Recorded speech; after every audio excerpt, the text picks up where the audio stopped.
Melissa from Meditative Astrology, and I'm here today to talk to you about the astrology of April 6th through April 12th. We have a few things that are going on this week that we're going to talk about. Before we do, I want to remind you to like, follow, and subscribe, Facebook, YouTube, Instagram. That way you don't miss any of the videos, updates, as well as the live meditations that we have on Sunday nights. So let's move right into Sunday, where we start off with a few things going on right away here. If we take a look at the chart, we will notice a few things going on in the sign of Pisces. We have Venus conjoining Saturn at 25 degrees, and we have Mercury conjoining the North Node at 26 degrees. So you can really say that all four of those are in conjunction with each other. You will notice that Mercury is stationing on this day. So Mercury has been moving in retrograde motion, is now stationing to move direct. So we have Mercury stationing to go direct right on that North Node, which is significant within the cycle. When you have Mercury conjoining the North Node, you are going to have an amplification of those mercurial properties in the sign of Pisces. So there is an emphasis on communication, an emphasis on thought processes and moving forward to the things that are pulling on you right now. The North Node is the areas of our lives that are pulling us towards, or things that we want, that we feel pulled towards in different ways. Tools and resources, those are mercurial things that can come our way that aid our path, or little helpful tools can come along here. With Mercury stationing to go direct right where the North Node is. So that's a point that gives us our eclipses, right? We just came out of eclipse season here just a little while ago. And with Mercury conjoining, stationing right on the node, right on that eclipse point, it makes me feel like there is part of this process that Mercury is going through, that through the retrograde has came back for something and now has gained something to be able to move forward.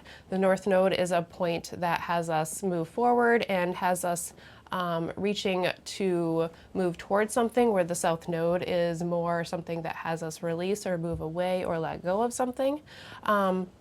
So with Mercury stationing right here, there's this moment of Mercury changing directions. Like I've went backwards, I've gained what I need to, and now I'm ready to go forward. But that forward motion there on that North Node is pointing into a direction of being a little bit more forward driven of the path that we are on. So that's interesting right there. Venus conjoining Saturn right here. Venus is still retrograde, but will be stationing to go direct here before too long, and actually will only get to be just a couple degrees away from Saturn before stationing. So Venus is going to be sitting with Saturn for quite a while. Venus has went through a process. She's went through a process of relooking, reorganizing, and reconfiguring the desires and the things that bring her peace and harmony and balance. And she's getting towards the end of that path here right now. When she's coming into contact with Saturn towards the end of that retrograde path, it feels like this is a moment where we could start to have some maturation of the things that have come through within this Venus retrograde. So the Venusian areas that have been called into question for us, whatever those may be for you, whether it's love and romance, or finances and money, or it's friendships, or just the things that bring you joy in general.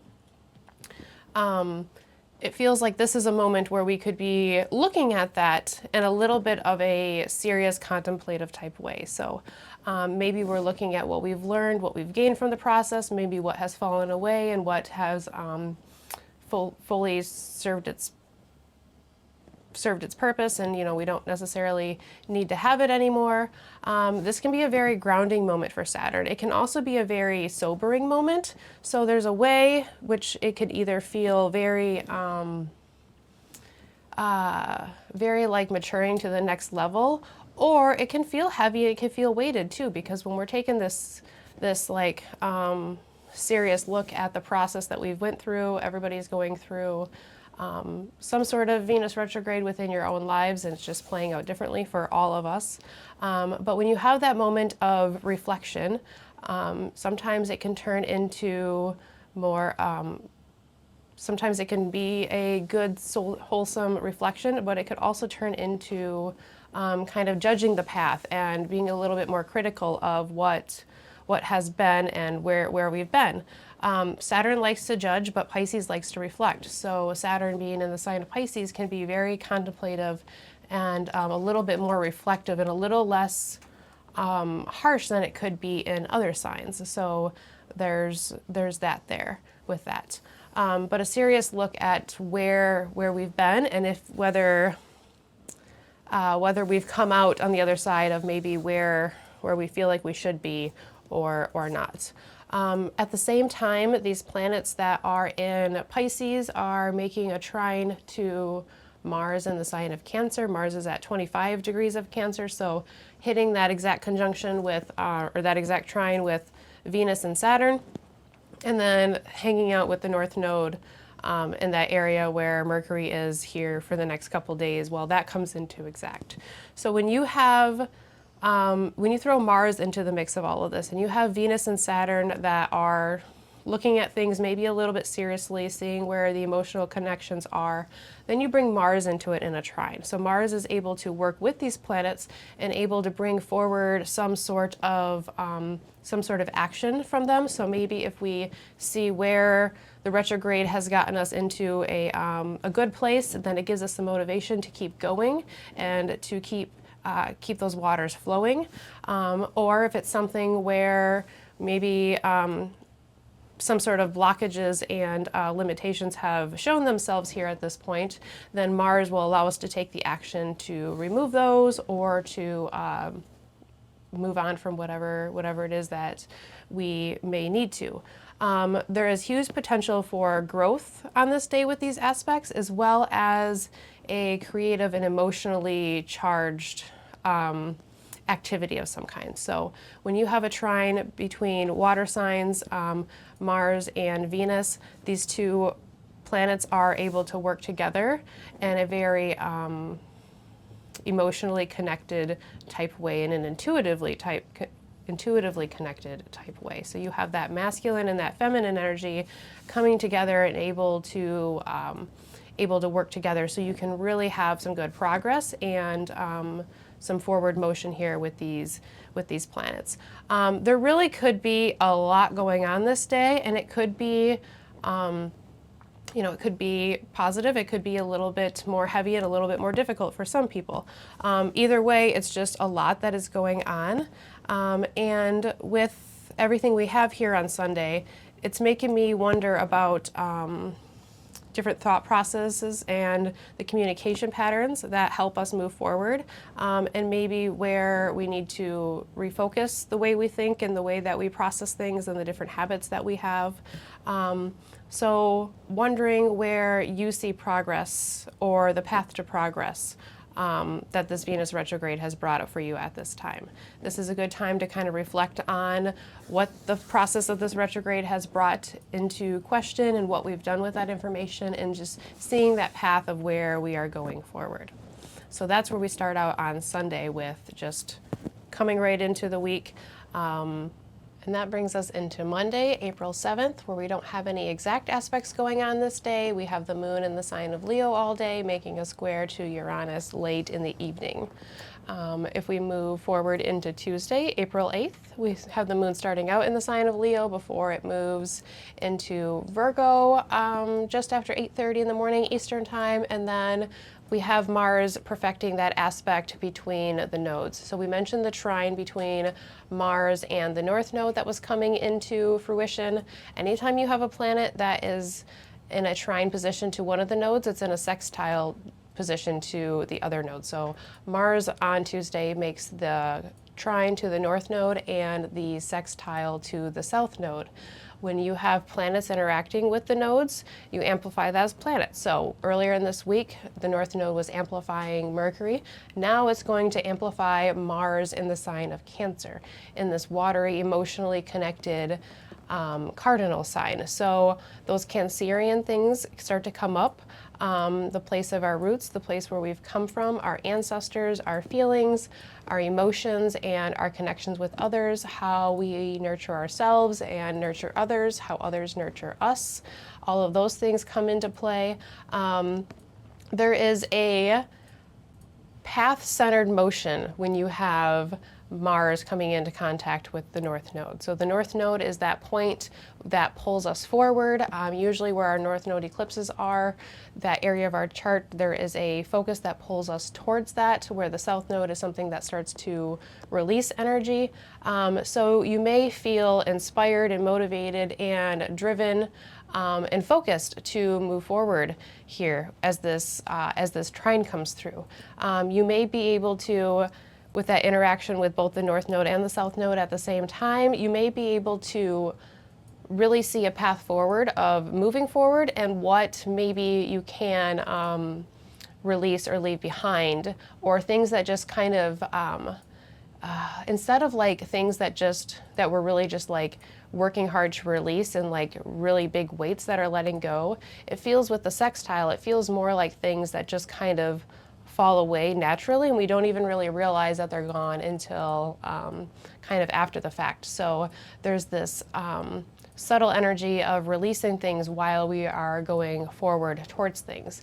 Part of that I feel like is because once we put our full focus on the North Node and what we are being pulled towards, for better or for worse, then it's only natural that some of our focus is going to shift away from that which isn't serving us quite as well, or doesn't have our full focus like the North Node point does.